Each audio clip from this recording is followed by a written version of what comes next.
Good morning. Well, we were just hours away from hearing the provincial Conservative government's speech from the throne. It will be their third since they came in power. We're going to have a ton of guests coming in this morning to preview the throne speech. Our first guest is Todd MacKay. He's the Prairie Director of the Canadian Taxpayers Federation. And Todd, since the Pallister government has been in power, what are your thoughts on their tenure so far? Well, certainly they've done some important work, and there's a lot more work to do. Last year's deficit came in $147 million lower than expected. That's huge. When do any of us come in lower than expected on our family budget? That's real progress, but of course there's a lot more work that needs to be done. The deficit right now is projected at $820 million. That's an awful lot of money. We're spending more than $1 billion a year, almost certainly, just on interest on the debt. That's an awful lot of money as well. So we've got some big problems. We need to see a plan in this speech from the throne outlining what the government's going to do about this. It can't be on a hope and a prayer. We need a plan. Now, what are you expecting to actually hear this afternoon from the throne speech? I think we're going to see a little bit more detail on the plan to take care of the deficit.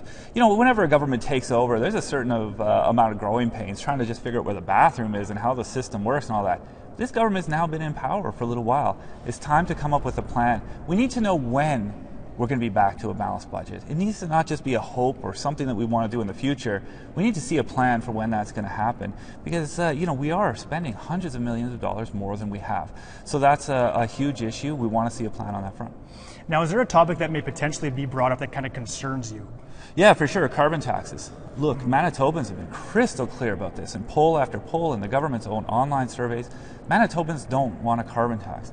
The government so far has suggested that they want to put a carbon tax in place. We think that's a really bad idea. It hasn't been successful in other places.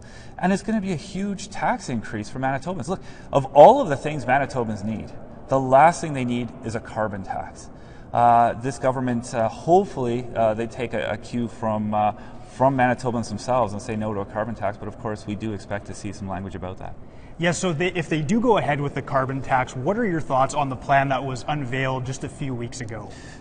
I think we almost give it too much credit to call it a plan. Think of the things that they don't know. They don't know when it will come in place. They don't know what they're going to do with the money. They don't know how it's actually going to reduce emissions. They don't even know how they're going to measure what's happening to emissions.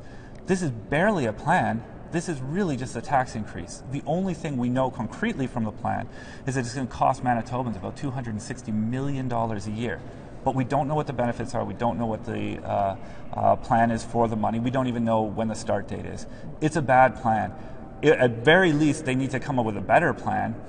But the best plan, of course, would be listen to Manitobans, pay attention to what they're thinking, and say no to a carbon tax. And one other thing that was floated out there a few weeks ago, a potential healthcare premium, they've said no to it. Wouldn't rule it out for down the road. What were your thoughts on just that whole unveiling? You know, it's always funny when a government sends up a trial balloon. Usually it kind of floats along. Sometimes it makes it. Sometimes it comes. This was like the Hindenburg. Like, it blew up. Nobody wants more taxes in Manitoba. They definitely don't buy the idea that you could have a healthcare carbon tax.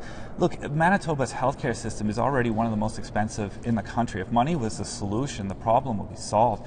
People just don't buy that they need more taxes.